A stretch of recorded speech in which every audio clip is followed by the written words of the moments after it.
This channel does not promote any violent, harmful, or illegal activities. All content provided by this channel is meant for an educational purpose only. Brought to you by V-Guard, co-powered by Sensodyne O Bhimal, বলো কথা কেশরী।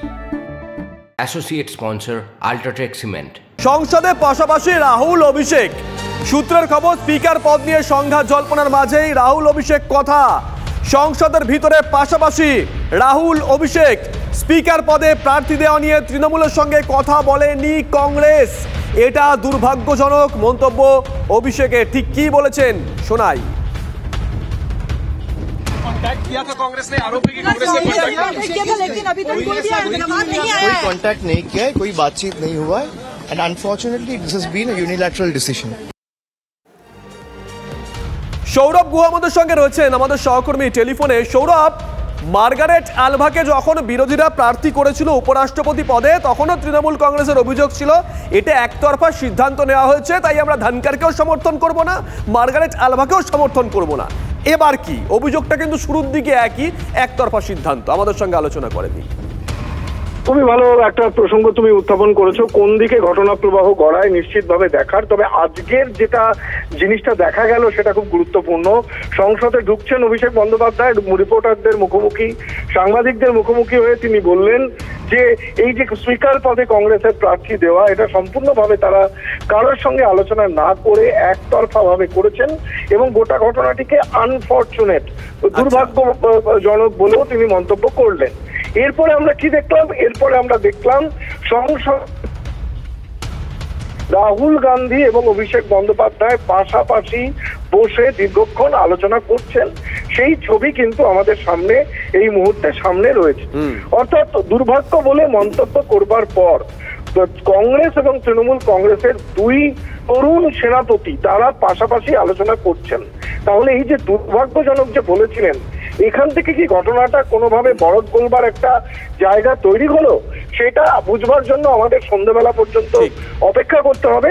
তবে আপাতত এই দুর্ভাগ্যজনক বলার পরেও সৌজন্য বৈঠক এবং আলোচনা, যেটা ইতিবাচক বলেই মনে করছে রাজনৈতিক মহল।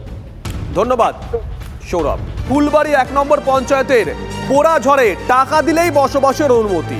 এক ফালি জমির দাম গড়ে 2 লাখ টাকা করে। কেউ টিন দিয়ে বাড়ি করছেন, কেউ আবার পাকা দেওয়াল তুলে ফেলছেন। সরকারি জমি দখল করে এভাবেই গজিয়ে উঠছে কলোনি, যে কলোনির ছবি আমরা দেখাচ্ছি। বেআইনি জমি কারবারের অভিযোগ শাসক নেতাদের একাংশের বিরুদ্ধেই।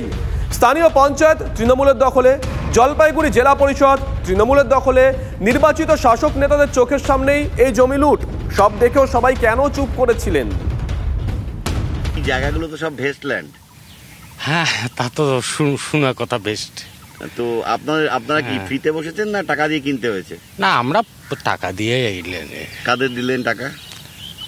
তখন তো এটা অনেক আগে কিনছে আমি, হয়তো এটা আমি সরাসরি দেই নাই, কারো মাধ্যমে দিই। টাকা ছাড়া তো কেউ বুঝতে পারবে না। টাকাটা নিচ্ছে কারা?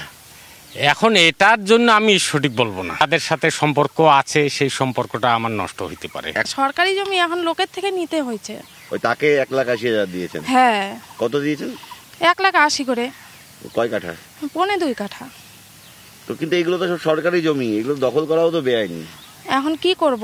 কারা এই টাকাটা কারা নিচ্ছে? এখন তো বলতেছে যে জায়গার মালিকের কথাই বলতেছে। ঘরবাড়ি আপনার আশেপাশে দেখতে পাচ্ছি, সবই তো বেআইনি, দখল করে বসে আছে। এটা তো আছেই। এখানকার যারা ল্যান্ড মাফিয়া তারাই তৃণমূল কংগ্রেসের নেতা। তার পাশে যত এই ডাবগ্রাম ফুলবাড়ি অঞ্চলের ল্যান্ড মাফিয়া, ওখানেই মন্ত্রী ছিলেন, ওখান থেকে বিধায়ক হয়ে দুবার মন্ত্রী ছিলেন মাননীয় গৌতম দেব মহাশয়। ওনার থেকে বেশি কে জানে যে এখানে রামকৃষ্ণ মিশনের জমি মেরে দিচ্ছে? এর থেকে বড় কি হতে পারে? এগুলো আমি বলতে পারবো না।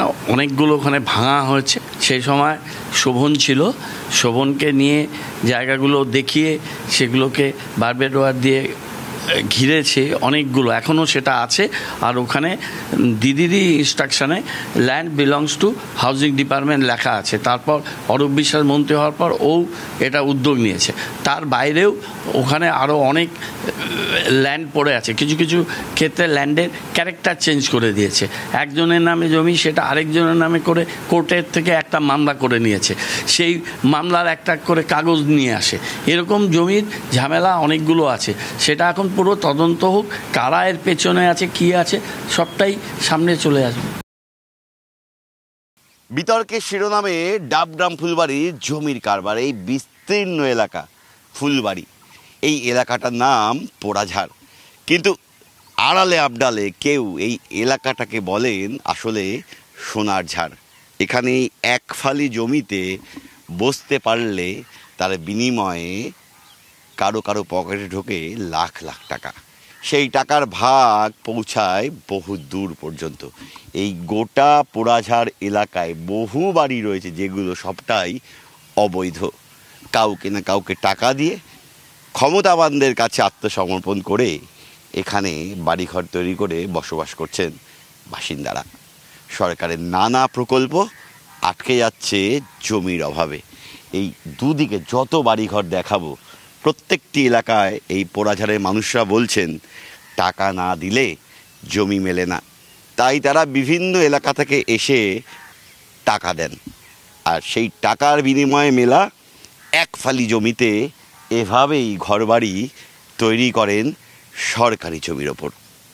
ক্যামেরায় দীপায়নের সঙ্গে প্রসেনজিৎ, TV9 বাংলা, শিলিগুড়ি।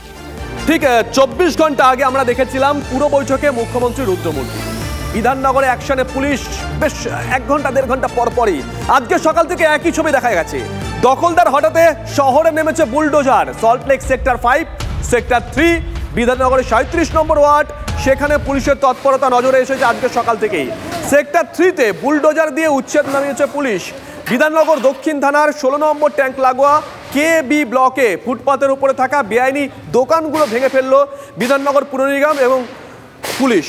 কলকাতার বুকে আরও একটা অপারেশন সানশাইন কিনা এই প্রশ্নও তুলছেন অনেকেই।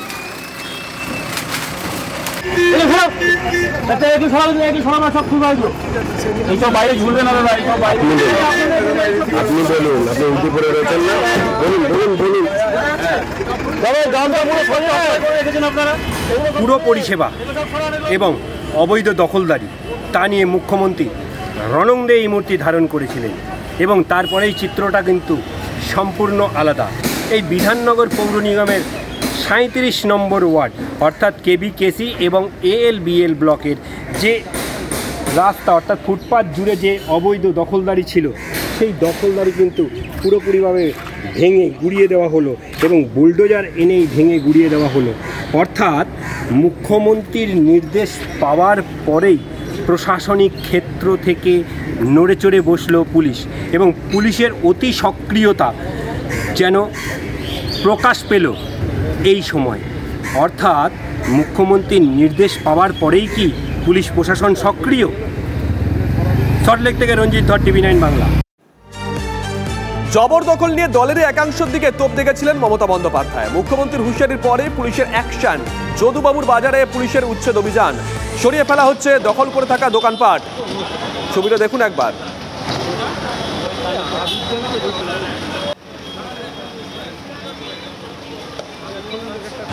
এটা আমরা অনেক দিন ধরে কাজ করি এখানে। কতদিন ধরে? ওই 25-30 বছর হয়ে গেছে। কখনো কেউ কিছু বলেনি আপনাদের? বলেছিল তো, আমরা তো চাপ দিচ্ছিলাম না, সরে যায় ফ্যান লাগিয়ে দিতে। তো আজকে এখন এসে পুলিশ কি বললো? বললো সরাতে। আর এখন সরিয়ে দিলেন, আবার পরে আবার বসাবেন? না বসাবো না, দেখা যাবে, আমরা যারা মনে দেখা যাবো। সাধারণ মানুষের যে চলাচলের সমস্যা হয় এটা কি বুঝতে পারতেন আপনারা? হ্যাঁ বুঝতে পারছি। তো অসুবিধা হয়, সে তো নিশ্চয়ই অসুবিধা হলেও কী হবে, এখানকার সব চোমরা যাওয়া হয়, সেটাই ওদের ইয়েতে কিছু বলাও যাবে না। একজন যাচ্ছে একজন বসে যাচ্ছে, ওই জায়গাটাই হয়ে যাচ্ছে। কী করবো, সবাই তো দেখছে এখানে, কে কাকে বলবে, কিছু বলার নেই। মুখ্যমন্ত্রী মমতা বন্দ্যোপাধ্যায়ের নির্দেশ বা বলা যেতে পারে কার্যত হুঁশিয়ারির পরেই তৎপর পুলিশ প্রশাসন। দিকে দিকে পুলিশ তৎপর হয়ে কোথাও রাস্তা, কোথাও ফুটপাত বা সরকারি জায়গা দখলমুক্ত করতে তৎপর হয়েছে। আর আমরা এই মুহূর্তে দাঁড়িয়ে রয়েছি ভবানীপুর থানা এলাকার যদুবাবুর বাজারে, এবং এখানেও কিন্তু যে ছবিটা দেখা যাচ্ছে যে এই যে যদুবাবুর বাজার এলাকা অত্যন্ত ব্যস্ততম একটি এলাকা। সাধারণ মানুষের যেমন চলাচল রয়েছে, তার পাশাপাশি রাস্তার দুধারে দিয়ে রয়েছে বিভিন্ন ধরনের দোকান। ব্যবসায়ীরা রীতিমতো পোশাক সাজিয়ে বসিয়েছেন, কিন্তু এখানে যেটা অভিযোগ যে রাস্তার ফুটপাত বলতে কিন্তু কার্যত কিছু নেই, সবটাই কিন্তু ব্যবসায়ীদের দখলে চলে গেছে। আর মুখ্যমন্ত্রীর হুঁশিয়ারির পরে আর এই যে জবরদখল হওয়া রাস্তা বা ফুটপাতের যে অংশ সেগুলোকে কিন্তু দখলমুক্ত করতে তৎপর হয়েছে পুলিশ প্রশাসন। আমরা যেটা দেখতে পারলাম যে রাস্তার পাশ দিয়ে যে সমস্ত ঝুড়ি, ক্যারেট থেকে শুরু করে বিভিন্ন ধরনের যে সামগ্রীগুলো ছিল সেগুলোকে কিন্তু পুলিশের তরফ থেকে সরিয়ে নিয়ে যাওয়া হলো। এখন যেটা দেখার যে কতদিন এই পরিস্থিতি বজায় থাকে বা আবার নতুন করে এই ব্যবসায়ীরা এখানে বসে ব্যবসা শুরু করে কিনা সেটাই কিন্তু এখন দেখার, বা পুলিশের নজরদারি কতদিন চলে। ক্যামেরায় চাঁদমিয়ার সঙ্গে সুপ্রিয় Guha, TV9 Bangla. Brought to you by V-Guard, co-powered by Sensodyne O Bhimal, বলো কথা Keshari. Associate sponsor Ultratech Cement.